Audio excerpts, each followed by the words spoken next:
discours célèbre de Sir Winston Churchill à son peuple pendant la Seconde Guerre mondiale, nous ne nous rendrons jamais. Je ne vais pas essayer de l'imiter, beaucoup de gens l'ont fait, mais personne n'a réussi. Ce discours a été usé et abusé, comme diraient certains, comme un exemple de courage, comme un exemple de persévérance, comme un exemple de ténacité et de l'importance de cette ténacité, l'importance de cette persévérance, l'importance de ne jamais abandonner. Nous ne nous rendrons jamais, jamais, est devenu plus qu'une devise pour les Britanniques pendant la Seconde Guerre mondiale. C'était bien plus qu'un cri de ralliement. Nous ne nous rendrons jamais. Ce cri a donné l'encouragement et la motivation à un peuple découragé. Mais il y a un genre de reddition dont je veux parler aujourd'hui, qui est différent de ce dont parlait Winston Churchill. Je veux vous parler de ce genre de reddition qui est non seulement utile, mais aussi le secret même de votre bénédiction et de ma bénédiction. Je veux vous parler d'une forme de reddition qui est non seulement louable, mais aussi la seule voie. Je parle de la reddition au Seigneur. Comme Jacob, beaucoup de nous veulent faire leur propre affaire. Nous voulons tracer notre propre route. Nous voulons commander notre propre bateau. Nous voulons changer notre propre destin. Nous voulons nous occuper de nos problèmes à notre façon. Et nous écartons Dieu de nos plans, parce qu'il peut être une entrave à nos fins. Nous créons nos propres plans et nous créons nos propres stratagèmes et stratégies, et nous les poursuivons. Et c'est très bien, bien sûr, jusqu'à ce que notre bateau heurte un iceberg et commence à prendre l'eau. C'est vraiment très bien jusqu'à ce que vous vous retrouviez comme Jacob, pris entre le marteau et l'enclume, dans Genèse 32. À ce stade, l'évidence devient probablement votre devise, comme je l'ai vu chez des centaines de personnes. En dernier recours, essayez la prière. Mais bien aimés, je veux vous dire que la prière devrait toujours être la première option et non pas le dernier recours. La prière devrait commencer par chercher le plan de Dieu pour votre vie, au lieu de faire votre propre plan et le lui présenter et dire « Seigneur, bénis mon plan ». Donc dans Genèse 32, nous trouvons Jacob dans une situation difficile. Son oncle Laban le suit de près. Son frère Ésaü, dont il a fui il y a 20 ans sous l'effet de la peur, est devant lui. Il est en effet pris entre le marteau et l'enclume. L'un voulait le dominer et l'autre voulait le tuer. Et le voilà. Il y a 4 choses que vous devez voir très clairement dans les 2 premiers versets, Genèse 32, 1 et 2. Il dit que les anges de Dieu vinrent à sa rencontre et le guidèrent. Pendant les 6 dernières années de sa vie, il a été surnaturellement et miraculeusement pourvu et il est devenu un homme très riche par la main de Dieu. 20 ans plus tôt, quand il avait quitté la maison et s'était dirigé à Haran pour voir son oncle, dans la ville de Bethel, Dieu lui est apparu, lui a donné une vision de sa personne et lui a confirmé toutes les promesses qu'il avait faites à son grand-père Abraham. Mais le plus important de tout, et avant que tout ça n'arrive, Dieu a donné une prophétie à ses parents comme quoi c'est à travers Jacob que le Messie viendra, que c'est à travers Jacob que le monde sera béni, que toutes les promesses faites à son grand-père Abraham seront accomplies à travers lui, que le Messie viendra à travers lui. Quand vous voyez les choses sous cet angle, vous verrez Jacob d'un point de vue différent.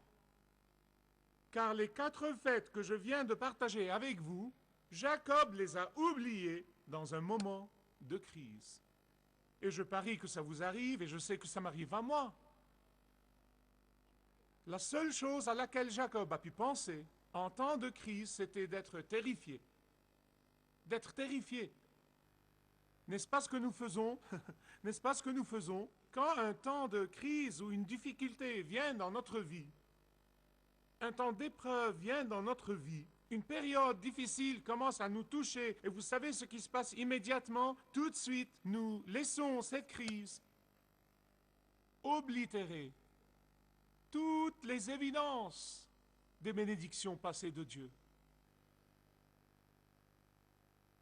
Jacob était tellement terrifié de son frère Ésaü que ses intrigues, ses manipulations et son ancienne nature commencent à le hanter à nouveau. Son ancienne nature commence à avoir la part de lion à nouveau et il doit s'asseoir et il doit concevoir sa propre stratégie.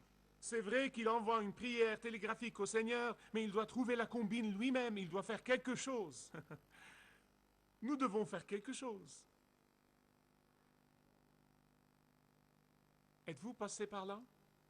Quand Dieu a pourvu à vos besoins dans le passé, quand Dieu vous a béni dans le passé, quand Dieu vous a protégé dans le passé, quand Dieu vous a secouru dans le passé, quand Dieu vous a prouvé sa fidélité encore et encore et encore dans le passé, et pourtant, il vous suffit d'une rumeur et vous paniquez.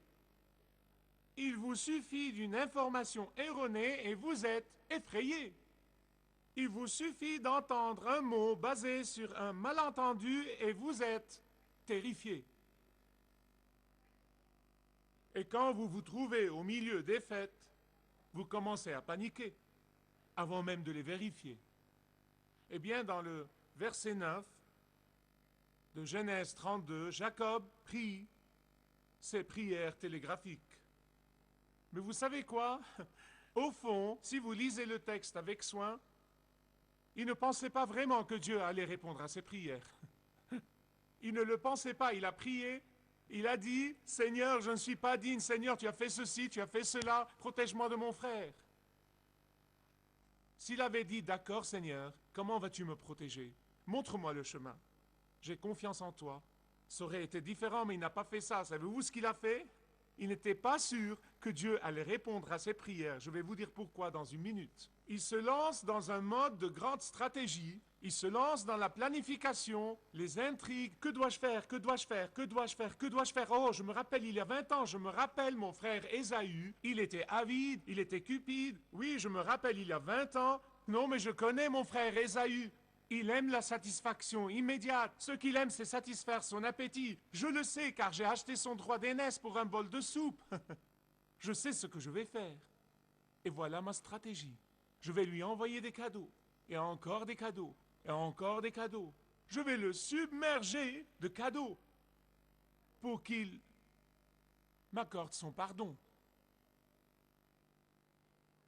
D'abord, je lui enverrai des chèvres, et s'il n'aime pas les chèvres, je lui enverrai des chameaux. Peut-être qu'il aime les chameaux, et s'il n'aime pas les chameaux, peut-être qu'il aime les moutons. Et s'il n'aime pas les moutons, peut-être qu'il aime les vaches, et s'il n'aime pas les vaches, il aimera les taureaux. Vous savez, je lui donnerai tout, je n'arrêterai pas de lui offrir des cadeaux, jusqu'à ce qu'il soit comblé. Voilà la stratégie de l'homme. Et dans l'affolement, il envoie à son frère un cadeau après l'autre, un cadeau après l'autre. Vous voyez, Jacob ne s'attendait pas à ce que Dieu réponde à ses prières d'après son action. Il s'y attendait pas. Il ne s'y attendait pas du tout. Dieu a répondu à ses prières d'une façon qu'il n'aurait jamais même imaginé que ce serait la façon de Dieu. Dieu vous a-t-il jamais pris par surprise avec des réponses à la prière d'une façon que vous n'avez même pas anticipée? Je suis passé par là. Non seulement son frère lui a pardonné, mais Dieu lui-même allait se montrer. Dieu lui-même allait lui apparaître. Vous voyez, il n'est jamais venu à l'esprit de Jacob que Dieu répondrait à ses prières aussi puissamment, que son frère Ésaü lui enverrait 400 hommes, non pas pour le tuer, mais pour l'accueillir. Voilà notre Dieu. Je me demande combien d'entre nous sont capables de forger tant de pensées négatives dans leur esprit, dans leur imagination, des pensées terrifiantes, des pensées négatives. Vous laissez les bandes du passé passer dans votre tête et vous tournez en rond et en rond et en rond et en rond et en rond avec ces pensées vraiment négatives, ces pensées vraiment destructrices qui peut-être n'ont rien à voir avec la réalité ou peut-être ont un faible pourcentage de la réalité. Êtes-vous passé par là? J'ai lu cette histoire il n'y a pas très longtemps, c'est une histoire vécue. Un homme qui a toujours été terrifié d'avoir une panne de voiture dans un trou perdu. Et comme il se doit, il roulait une nuit sur une route solitaire de campagne et il a eu un pneu dégonflé. La Bible dit la chose que je redoute m'est arrivée. C'est arrivé. Et alors, à l'instant, il est pris de panique. Et il n'a pas de cric pour pouvoir changer son pneu. Il fait noir, il fait mort, c'est tellement solitaire et effrayant.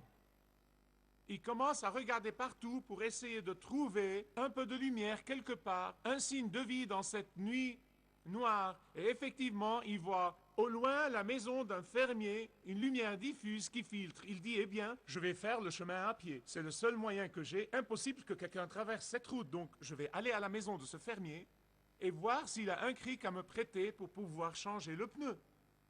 Et donc, chemin faisant, vers la maison du fermier, il commence à remplir son esprit de toutes sortes de pensées, des pensées négatives. Il commence à imaginer toutes sortes de scénarios. Et en route, il commence à penser. Et si ce fermier refusait de me prêter son cric? Et si ce fermier s'avère être un assassin? Et si ce fermier est une de ces personnes qui sortent avec un pistolet et s'il tire sur moi dès que je frappe à la porte? Il a continué à penser avec toute cette imagination négative qui remplissait son esprit, remplissait ses pensées. Et le temps d'atteindre la porte et de frapper à la porte du fermier et que le fermier lui ouvre la porte et dit « Je veux pas de ton sale cric ». Je me demande combien d'entre nous entrent dans ce mode et remplissent leurs esprits de pensées négatives qui n'ont aucun rapport avec la réalité. Je veux partager avec vous 4 choses que vous devez comprendre quand vous vous retrouvez dans la situation de Jacob. Elles ne viennent pas de moi, elles viennent de la parole de Dieu. 4 choses quand vous vous trouvez entre le marteau et l'enclume. Premièrement, trouvez la cause du tremblement. Deuxièmement, comprenez la nécessité de lutter. Troisièmement, connaissez les bénédictions de s'attacher. Et quatrièmement, expérimentez la puissance de boiter. Jacob a tremblé et a tressailli toute une nuit. Pour quelle raison? À cause d'une information erronée, d'une imagination délirante et de pensées incorrectes. La Bible dépeint ici l'image d'un homme agité, nerveux, tremblant, dans la nuit noire du désert. Donc chaque fois qu'un animal fait un bruit, le cher vieux Jacob commence à chanter plus proche de toi. Mon Dieu, c'est fini, c'est fini, c'est fini. Non, mais dès qu'il entend le son, il commence à réciter la prière du Seigneur. Et alors, dans le calme de la nuit, quelqu'un vraiment, réellement vient vers Jacob. Ceci nous amène deuxièmement à la nécessité de lutter. Souvenez-vous qu'au verset 9 à 12, il a prié « Délivre-moi Seigneur ». « Ô Seigneur mon Dieu, délivre-moi ». Mais il ne s'attendait pas à ce que le Seigneur vienne le délivrer en personne. Je me demande combien de fois vous priez pour une chose et vous ne vous attendez pas à ce qu'elle arrive.